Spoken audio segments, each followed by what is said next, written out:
The pitiful Bulan fleet stood no chance against the formidable Thren warlords. They tore through the vessels as effortlessly as a Zon beast shreds the flesh of a newborn Balan. Lava Murlock lay in his bunk aboard the cramped Bulan starship, one arm draped over his icy stalks, desperately trying to ignore the grim reality. The war was a disaster. In just 3 years, the Thren had obliterated a dozen Balan colonies, ravaging their birthing pools, massacring the defenseless larvae with plasma fire, and reducing Balan cities to molten ruins. Murlock's ship was part of the defense fleet, but they were utterly outmatched. Thren ships were swifter, larger, better armed, and better armored. Retreat was their only option time and again, while Balan civilians perished in excruciating pain. Murlock's wingmate, Kaval, collapsed onto the bunk across from him with a weary sigh.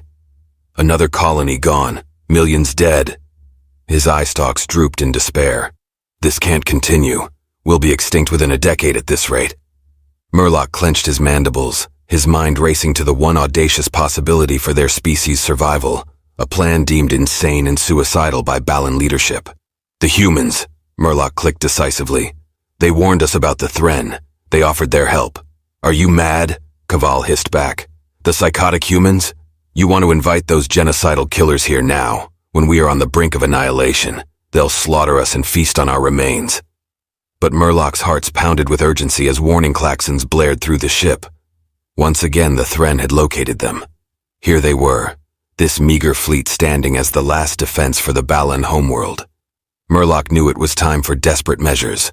Despite the risks, collaboration with humans might be their last chance to avoid extinction. He had to convince his people somehow that the peril of doing nothing was far greater than the peril of seeking an alliance with humanity. Races like yours come and go, boasting about their inventions and claiming to be the next masters of the galaxy. You humans are no different. Faced with a grim choice, the Balans had to decide. Be annihilated by the ruthless Thren, or enlist the aid of the only warriors daring and desperate enough to possibly turn the tide, the formidable humans. Centuries earlier, when humanity first ventured into the stars, they were captivated by the sheer potential of what lay beyond Earth. The prospect of joining a galactic community and being acknowledged as an advanced civilization was a dream realized.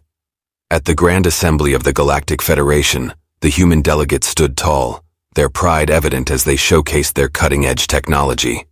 They boasted of their mastery over fusion power, their sleek starships capable of traversing immense interstellar distances, and their advanced AI systems designed to tackle complex problems instantaneously.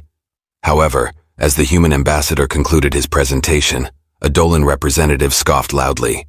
This squat, three-eyed alien approached the human delegation with a sneer, his voice filled with scorn. "Do you really think your gadgets are impressive?" he jeered. "We've seen countless races like yours, each one convinced they're set to dominate the galaxy. You humans are just the latest in a long line."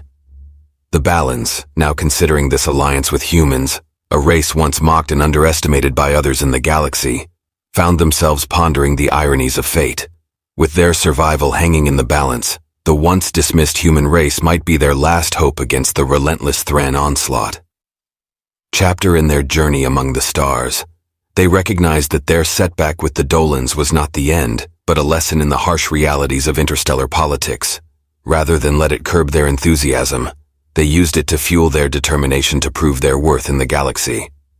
The human delegation, initially stunned into silence by the Dolan's harsh words, refused to be disheartened. Instead, they redoubled their efforts to establish themselves as a valuable member of the galactic community. They offered their technological prowess in exchange for essential resources, eager to continue their exploration and expand their influence among the stars. Despite their initial hopes for a fair partnership, the Dolans exploited the humans, pillaging Earth's resources without warning. The Dolan ambassador's mocking dismissal of their protests. "Consider this a lesson, humans. In this galaxy you get payment up front, or you get nothing at all," served only to steel the humans' resolve. Indignant but undeterred, the humans continued to seek out new alliances. They found a more promising opportunity with the Sleen Empire, who offered a far more respectful and mutually beneficial relationship. Welcomed as honored guests to immigrate to the Sleen planet, 100,000 humans eagerly boarded the Sleen ships.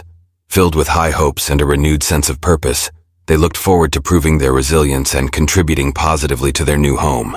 Eager to turn the page and begin anew in the galactic theater, the upper atmosphere, their effects immediately catastrophic. The missiles unleashed a series of electromagnetic pulses, EMPs, designed to cripple all electronic systems below. As Earth's defenses went offline, chaos ensued. Cities were plunged into darkness, communications were severed, and essential services halted. The humans aboard the hijacked Selene transport watched in despair as their home faced imminent disaster. Despite the grim situation, their spirit of resistance didn't wane. They were determined not to let their world suffer without fighting back. Using the Selene ship's advanced systems, they quickly devised a countermeasure. Working together, they managed to hack into the missile's navigation systems, redirecting them into the vast emptiness of space, away from Earth. Although some missiles went astray, causing limited damage, the majority were successfully neutralized, averting a total catastrophe. Their immediate crisis averted, the humans returned to Earth, but with a newfound resolve. They had learned a harsh lesson about trust and vulnerability in galactic politics. The experience galvanized them to strengthen their planetary defenses and to become more self-reliant. Rather than retreating from the galactic community, they doubled down on their commitment to establish themselves as a respected and formidable presence. Realizing that alliances could be double-edged swords, they became more cautious in their diplomatic endeavors, seeking partnerships that were genuinely reciprocal and respectful. They also invested heavily in their military and technological capabilities, ensuring they would never again be caught off guard or exploited. Thus, from the ashes of betrayal and struggle, humanity emerged stronger, their resolve hardened, and their position in the galactic community more secure than ever. They would not forget the lessons learned from their ordeal with the Selene, using this knowledge to navigate the complex web of interstellar relations with wisdom and strength. To show adverse reactions, the initial symptoms of healing reversed, giving way to severe complications. Patients reported extreme pain, and some developed additional inexplicable symptoms that baffled the medical teams. The jaundice cure, initially seen as a beacon of hope, had turned into a source of deepening despair. This unexpected twist prompted urgent investigations by human scientists in collaboration with the jaundice doctors. Through rigorous research and testing, they discovered that the so-called cure interacted negatively with the unique human biology, transforming the medication into a toxic agent once metabolized. Realizing the gravity of the situation, the Jaundice Collective was remorseful and transparent in their cooperation. Together, they raced against time to develop a new treatment that would neutralize the adverse effects and properly address the viridium burns without causing further harm. After weeks of tireless work, a new therapy was formulated and administered. This time, the treatment was successful, restoring the health of the affected humans without harmful side effects. As patients recovered, humanity's trust in the Jaundice slowly began to rebuild. The ordeal forged a stronger, more cautious alliance between the two races. The humans, now even more aware of their vulnerability and the complexities of interstellar aid, took measures to enhance their own medical research capabilities. They established protocols for testing all foreign medical treatments and fortified their defenses against biological threats. The hard lessons learned led to a new era of preparedness, ensuring that humanity would be better equipped to face future challenges in the galaxy, the latest human misadventure. Amidst this galactic ridicule, Earth fortified itself. The relentless exploitation and deceit they had encountered hardened their resolve. The humans began to reevaluate their stance in the interstellar community, focusing on self-sufficiency and defense. The shift in strategy was stark. The humans invested heavily in military technologies and intelligence capabilities. They initiated secretive projects aimed at developing countermeasures to the bioweapons and other threats they had faced. Rather than seeking help from the same communities that had betrayed them, they turned inward, pooling their resources and knowledge to bolster their planetary defenses. Simultaneously, Earth's scientific community worked tirelessly to create a cure for the deadly virus unleashed by the Jaundice. After relentless research and numerous trials, they finally developed an effective antidote, distributing it widely among the population and curtailing the spread of the virus. As Earth's defenses solidified and their capabilities grew, the mocking tones from around the galaxy began to change. The isolation that was once seen as a sign of defeat was now recognized as a strategic regrouping. Humanity was no longer viewed simply as naive newcomers. They were becoming known as a resilient and formidable force. This transformation was not lost on their galactic neighbors. Slowly, offers to renew diplomatic ties trickled in, this time with a noticeable shift in tone. There was an air of respect and caution. The phrase "dumb as a human" began to fade from common use as the galaxy watched Earth rise from its trials, not weakened, but wiser and stronger. In this newfound position of strength, Earth selectively re-established communications, choosing allies who demonstrated genuine respect and mutual benefit. The scars of their past misfortunes served as a lasting reminder of the perils of naivety in a complex galaxy, guiding humanity in their cautious but unyielding march forward on the galactic stage. Homeworlds, unleashing a torrent of re-engineered Sleen weaponry that had been adapted and enhanced with human ingenuity. The attack was swift and brutal, catching the Sleen completely off guard. Orbital defenses were overwhelmed, and critical infrastructure was crippled before the Sleen could mount a significant response. The galaxy watched in stunned disbelief as news of the attack spread. Humanity, the underdog and the butt of endless jokes, had turned the tables with a display of military prowess that no one had anticipated. Their message was clear. They were no longer victims, but formidable players on the galactic stage. Following the shock of the initial strike on the Sleen, other races that had previously exploited and mocked Earth began to reassess their stance. The chilling message broadcast by humanity prior to the attack resonated through the corridors of power across the galaxy. It was now evident that the humans were not bluffing. They had indeed reversed engineered alien technologies to their advantage and were prepared to use them. In the wake of their offensive, Earth's diplomatic corps stepped forward, not with apologies, but with firm demands for respect and fair treatment. Negotiations ensued, with Earth now negotiating from a position of strength. Many civilizations, realizing the new balance of power, were quick to realign their policies towards Earth, eager to avoid the wrath of a species that had proven both its capability and willingness to retaliate. Humanity's transformation was not just in military might, but also in the perception of its place in the galaxy. They had moved from being perceived as naive primitives to being respected as a sovereign power capable of defending its interests fiercely. This new respect came with a deeper, if begrudging, integration into the galactic community, where human voices were now taken seriously, and their contributions to interstellar affairs were acknowledged and valued. Earth's bold move reshaped their future interactions and established them as a force to be reckoned with, forever altering the dynamics of power in the galaxy. Rapidly mutating fungal agent. The resulting pathogen was unlike anything the galaxy had seen before. It targeted the unique cellular structure of the Jandice, bypassing their advanced immune defenses and spreading with terrifying efficiency. As the disease progressed, it caused unprecedented decay of organic tissue, leaving the Jandice medical experts helpless as they watched their society crumble from within. This bioengineered nightmare sent shockwaves throughout Jandice communities, causing panic and chaos. The once confident Jandice, who had viewed their biological technologies as superior and invulnerable, now faced a crisis that their own science could not counter. The realization that their own tools of war had been turned against them so effectively was a profound and unsettling revelation. Meanwhile, the rest of the galaxy could no longer ignore the strategic and technological capabilities of humanity. The shock of the initial devastating attack on the Sleen was compounded by the horror of the bioweapon unleashed on the Jandice. These were not isolated incidents of luck. They were calculated and effective strategies executed by a species that had been underestimated by all. The attack served as a stark warning to other civilizations that had previously manipulated, exploited, or dismissed Earth. Humanity had not only adapted alien technologies, but had innovated upon them, enhancing their destructive capabilities and tailoring them to target specific species' vulnerabilities. Earth's new stance in the galaxy forced a dramatic recalibration of diplomatic and military strategies by other spacefaring races. Some sought to forge alliances with humanity, driven by a mix of respect and fear, while others reconsidered their aggressive postures, wary of provoking further wrath. The message was clear. Humanity was no longer a primitive race to be trifled with or dismissed. They had declared their sovereignty and demonstrated their resolve in the most dramatic ways possible, demanding a new level of respect and recognition on the galactic stage. This shift in dynamics marked a new era in interstellar relations, with Earth emerging not just as a survivor of alien aggressions, but as a powerful and cunning player in the galaxy. Powers took note. The message resonated deeply throughout the stars. Earth was no longer the playground for interstellar exploitation, but a sovereign fortress, fiercely guarded and ruthlessly proactive in its defense.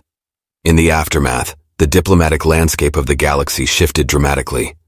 Many species previously dismissive of humanity now sought to realign their policies and form new treaties that respected Earth's boundaries and sovereignty.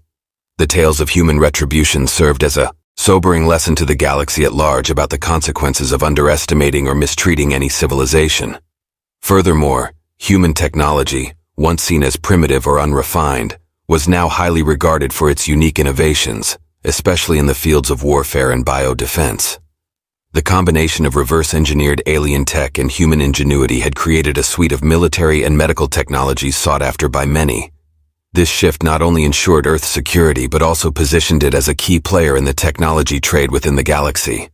Human diplomats, once sidelined in galactic affairs, were now courted by the highest echelons of extraterrestrial governments, eager to broker peace or secure pacts that would favor their interests with this newly formidable race. Humanity's stance, once reactive and defensive, had evolved into one of strategic authority and deterrence. The galactic community had learned that the scars of humanity's past had hardened into armor. The era of viewing Earth as a victim or a resource-rich frontier was over. The age of recognizing humanity as an equal and respected member of the galactic community had begun, marking a new chapter in interstellar relations, one where respect was earned by strength and the willingness to wield it. Wrestling with the reality that humanity, once perceived as an easy target, had become an insurmountable force. The galaxy had vastly underestimated them, provoking a response that reshaped the dynamics of power and territory in the cosmos. Murlock's thoughts drifted as he gazed into the void, the stars twinkling coldly back at him. His species, like many others, had watched with a mixture of awe and fear as Earth declared its sovereignty in no uncertain terms. The grand alliance that had sought to subjugate humanity had instead been annihilated, their disappearance a stern warning to any who still harbored intentions of dominance over Earth. This turn of events forced a reconsideration of strategies throughout the galaxy. The humbling of the Grand Armada was not just a defeat of ships and soldiers. It was a shattering of the old arrogance that older, established powers could always dictate the flow of interstellar politics. Earth's message was unmistakable. Respect through strength, peace through deterrence. Now, as Murlock reflected on the shifting tides, he realized that the new galactic order would require a different approach. Diplomacy would need to replace dominance, and cooperation would have to take precedence over conquest. The era of dismissing humanity and exploiting the Earth was over. Any future interactions would have to be on terms of mutual respect and benefit, a lesson learned at great cost to the galaxy's mightiest fleets. As Murlock turned away from the viewport, his resolve hardened. It was time for his own people to adapt to this new reality, to seek ways of coexisting with humanity as equals. The galaxy had indeed created a monster, but it was a monster of their own making, a guardian of its sovereignty that demanded respect, not through words but through undeniable power. This was a new chapter in the cosmos, and the Balin, like everyone else, would have to learn how to navigate it, taking root, flourishing in the fertile ground of desperation and necessity. Murlock turned to Cavall with a steely gaze, his voice firm and resolute despite the despair that had gripped him moments earlier. "Listen, Cavall," Murlock insisted, his words carrying a new weight, a new resolve. "Yes, the humans are isolationists, and yes, they are feared. But look at their position now. They were underestimated, taken advantage of just like us. They decided enough was enough. They took a stand, and now the entire galaxy respects, or fears them for it. We need that kind of respect. We need that kind of fear on our side." Cavall's eye stalks wavered, his initial shock giving way to contemplation. Murlock continued, his voice growing stronger, fueled by the spark of his burgeoning idea. "Imagine if we too could assert such strength. Imagine if no one dared to threaten us because they knew the dire consequences. We've seen what happens when we rely on the mercy or the interest of others. We're slaughtered, ignored, left for extinct." Murlock paced back and forth, his thoughts racing as fast as his legs. "We don't have to adopt their tactics or their morals, but we need to adopt their posture of strength. We need to be sovereign, truly sovereign, not dependent on fickle allies or the whims of more powerful races." Cavall, usually the skeptic, found it harder to dismiss Murlock's fervor. The logic was sound, even if the path was fraught with peril. "And how do you propose we do this, Murlock? We lack their technology, their resources." Murlock stopped pacing, looking out into the star-filled void. "We start by learning," he said simply. "We study their history, their strategies. We adapt. We innovate. We build alliances not out of necessity but out of mutual respect and shared strength. We make ourselves indispensable, too dangerous to betray, too valuable to ignore. His plan was ambitious, idealistic even, but it sparked a new conversation between them, a new way of thinking about their dire situation. If the humans could transform their destiny with audacity and strategic brilliance, perhaps the Balans could too. It was a gamble, but in the depths of space, staring extinction in the face, even the longest shot was worth considering. Normally, except for communications, which were dead. His ship hadn't failed. It had been remotely disabled, a common defensive measure in human-controlled space to neutralize potential threats without immediate destruction. Frozen in the vast silence of space, Murlock felt a mix of fear and anticipation. His gamble was about to pay off or end disastrously. He was now at the mercy of the humans, a position he had sought voluntarily but which now seemed more perilous than he had imagined. As he waited in the stillness, preparing himself for any possible outcome, a series of small thuds echoed through the hull of his craft. Murlock's eyes darted to the view screen just in time to see several sleek, dark figures approach.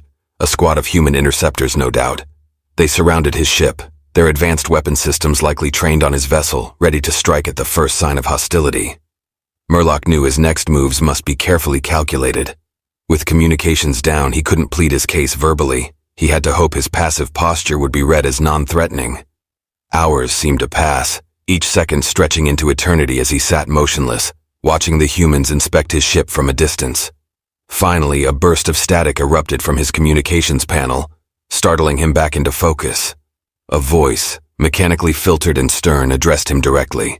"Unidentified vessel, you have entered human-controlled space without authorization. Identify yourself and state your intentions immediately." Murlock's mandibles twitched nervously, but he responded with as much composure as he could muster. "My name is Murlock of the Bulan species. I come alone and unarmed. My people are facing annihilation at the hands of the Thren, and I seek asylum and possibly an alliance. I am here to speak directly to your leaders if they will hear me." There was a long pause, the silence resuming its oppressive hold over the cockpit. Then the voice returned, less harsh this time, tinged with a hint of curiosity. "Stay where you are, Murlock of the Bulans. Your request is being considered. Do not attempt to restart your ship or make any sudden movements. Compliance will ensure your safety." As Murlock waited, suspended in the void between the stars, he felt a surge of hope. His desperate, dangerous plan was still alive, and now it all depended on the humans' response. Could this bold move change the fate of his people? He had crossed galaxies and defied odds to be here, driven by the slim hope that humanity's resilience and defiance might inspire them to aid another endangered species. Now, it was out of his hands, in the cold expanse of space. He resolved that if he was to meet his end, it would be on his terms, confronting those who held his fate in their hands. As the smoke from the shattered FTL drive slowly cleared, the silence that had engulfed his ship was abruptly shattered by the crackle of his communicator springing to life. The sudden noise made him flinch, his heart racing as he listened. "Murlock of the Bulan, stand down and secure your weapon," came the stern, clear voice over the communicator, laced with authority yet calm. "We have received your transmission. Help is on the way. Do not make any further aggressive moves." Stunned, Murlock complied, his emotions a turbulent mix of relief and disbelief. He holstered his sidearm, his body trembling slightly from the adrenaline and the aftermath of his impulsive act. He couldn't believe that his desperate plea had actually been heard, that there was still hope, not just for himself but potentially for his entire species. The moments that followed felt like an eternity as he waited, anxiously peering into the void through his viewport. Soon, a ship emerged from the darkness, its design unfamiliar and unmistakably human. It approached cautiously, docking with his craft with precision. The airlock door opened, and Murlock braced himself, unsure of what to expect. A team of human soldiers entered, their weapons not drawn but clearly ready. Behind them, a figure in a simple uniform stepped forward, a human diplomat by the looks of it, flanked by a translator droid. "Murlock," the diplomat began, her voice firm but not unkind. "We've assessed your situation. We're prepared to offer you asylum and discuss your request for assistance against the Thren. But I must warn you, any future actions like the one you just took will jeopardize not just our willingness to help, but your safety as well." Murlock nodded, feeling the weight of his reckless decision and the unexpected second chance it had brought him. "Thank you," he managed to say, his voice hoarse with emotion. "I understand. I was desperate." The diplomat nodded, a flicker of sympathy crossing her features. "Desperation makes us all do things we might regret," she replied. "Let's focus on how we can assist your people." As they escorted him to their ship, Murlock felt a cautious surge of hope. His gamble, reckless though it had been, had paid off. He was no longer alone. He had the ear of humanity. And maybe, just maybe, this was the beginning of a new alliance that could save his people from extinction. Gleaming ominously in the dim light of the docking bay, as his craft settled with a gentle thud against the docking clamps, a rush of fear and awe swept through Murlock. He was inside the belly of a human warship, an entity whose very scale and might was something he had never before encountered. His heartbeat synchronized with the dull hum of the ship surrounding him, each pulse echoing the precariousness of his situation. Murlock's eye stalks darted around, absorbing every detail, from the seamless metal joints of the walls to the distant echo of footsteps approaching. His mind raced, calculating the risk of every possible move he could make next. The airlock door hissed open, and a squad of human soldiers appeared, their expressions unreadable behind their visors. They moved with a precision and calmness that spoke of rigorous training and absolute control. Behind them, a figure emerged, not in military attire, but in the uniform of what appeared to be a diplomat or high-ranking official. She was flanked by a translator droid, its lights blinking softly in the dim lighting of the bay. Murlock held his breath as the human spoke, her voice carrying through the translator with an eerie clarity. "Murlock of the Bulan, you have entered human territory without authorization," she began, her tone stern yet not without a measure of understanding. "Your actions could be seen as an act of aggression, but your message has been heard. We are here to talk, not to harm. Lower your weapon and we can discuss your plea." The stark contrast between his desperation and the composed demeanor of the humans filled Murlock with a mix of relief and a new wave of anxiety. The realization that these beings held his life in their hands was palpable. Slowly, he lowered his sidearm, indicating his willingness to cooperate. I have no intention of fighting," Murlock said, his voice steady despite the turmoil inside him. "I came seeking help for my people. We are desperate." The human nodded slightly, signaling the soldiers to lower their weapons. "We understand desperation," she replied, her voice softer now. "Let's talk about what help you need." As they escorted him through the massive corridors of the ship, Murlock felt the weight of his solitary gamble. He was walking a tightrope between potential salvation and oblivion. Yet the initial exchange gave him a sliver of hope. Maybe, just maybe, this audacious move would lead to a salvation for his people. The humans had listened. Now it was up to him to make them understand, to make them care enough to intervene. Frantically as he struggled to form words under the intense scrutiny. "I am here because my people are dying," Murlock finally managed, his voice rough from disuse and fear. "The Thren are relentless. They destroy without mercy. We need help, and I believe that you, who have also known the weight of oppression, might understand our plight." The officer's gaze softened slightly but remained piercing.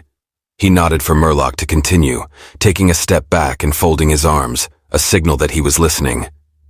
"We have tried to defend ourselves, but we are not equipped for the scale of their assault. I have come to plead for your aid, not as a warrior to a warrior, but as a survivor to survivors," Murlock added, his eye stalks lifting to meet the officer's gaze directly, conveying the sincerity and desperation of his appeal. The room was silent for a long moment after Murlock finished speaking. The human officer walked slowly around the room, hands clasped behind his back, clearly pondering the plea. Finally, he stopped and faced Murlock again. "I will not make promises on behalf of my people," the officer began, his voice measured, "but I will take your request to our leaders. We have our own concerns, our own security to consider. Cooperation between our species is not a decision I can make alone." He paused, studying Murlock's reactions. "However, I assure you your plea will be heard at the highest levels. You have shown great courage to come here alone, and that courage deserves respect." Murlock nodded, a small flicker of hope rekindling within him. "Thank you," he murmured, feeling a slight easing of the tension that had coiled tightly within him since his capture.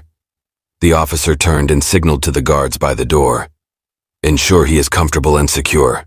He is not a prisoner but a guest for now," he instructed, before turning back to Murlock. "Rest and recover. We will speak again soon." As the officer exited and the door hissed shut behind him, Murlock felt the gravity of his mission press down upon him.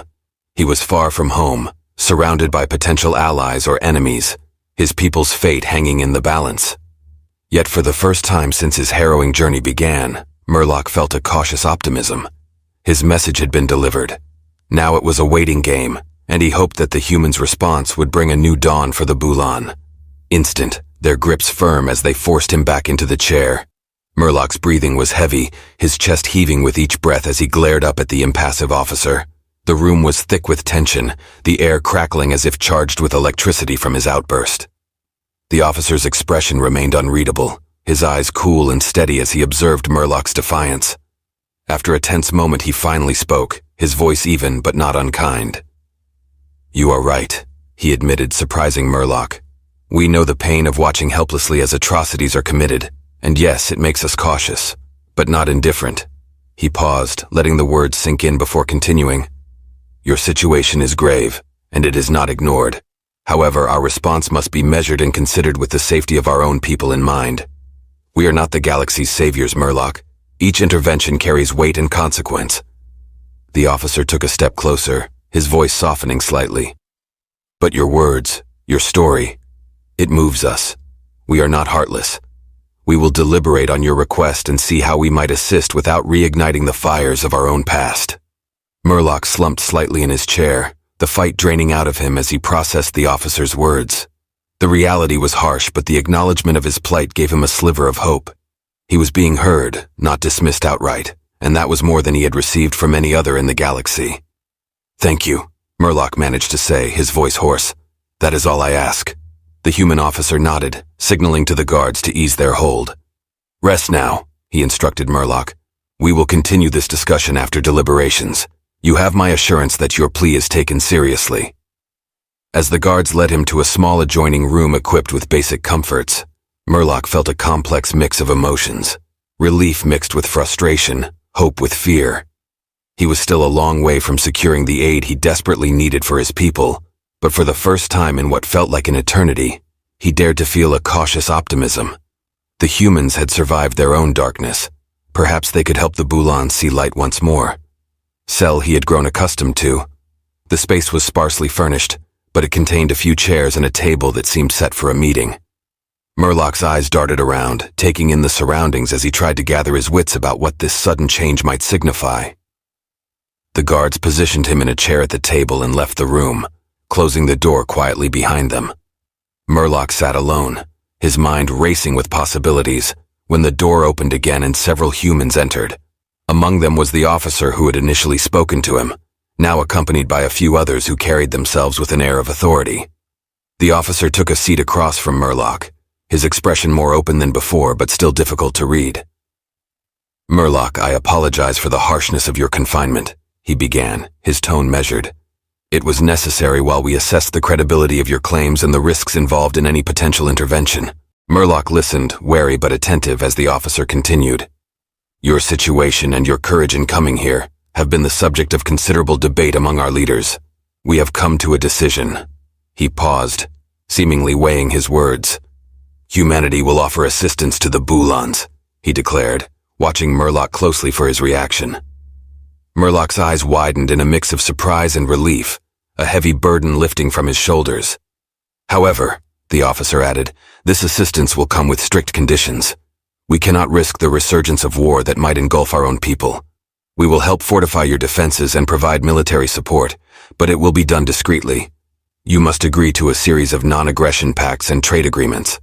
Murlock nodded vigorously, hardly believing his ears.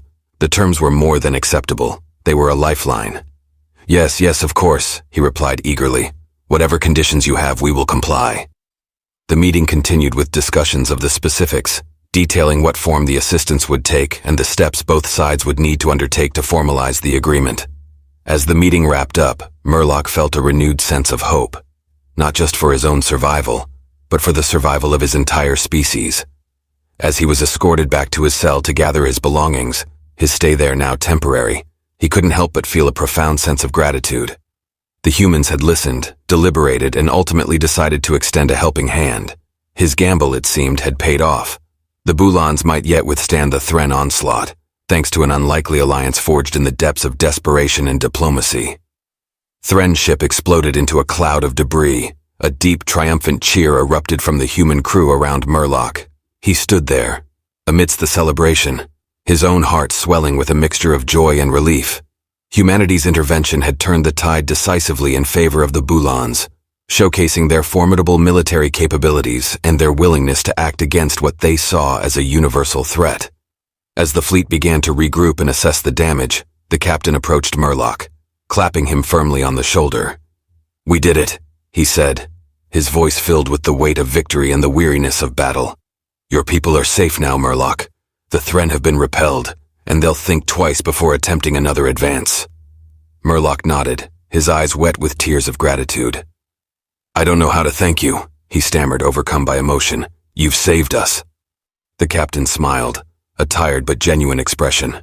"You thanked us by showing us the right path," he replied. "Sometimes it takes a fresh perspective to remind us of our duties as members of the galactic community." The human fleet didn't linger in Boulon space once the threat was neutralized.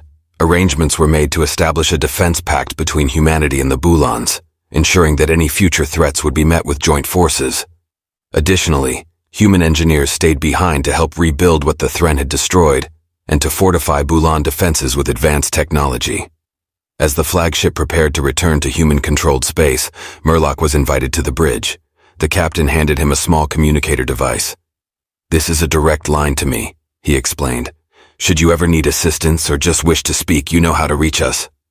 Murlock clutched the communicator, feeling its weight as a symbol of the new alliance and friendship between their species. He watched as the human fleet disappeared into the star-strewn blackness of space, their ships becoming specks of light that faded into the cosmos. The impact of what had occurred would resonate throughout the galaxy. The once overlooked Boulons were now allies with one of the most powerful military forces known. As Murlock turned to leave the bridge, he felt a new sense of purpose and hope, not just for his own future, but for the future of all peaceful species willing to stand together against tyranny.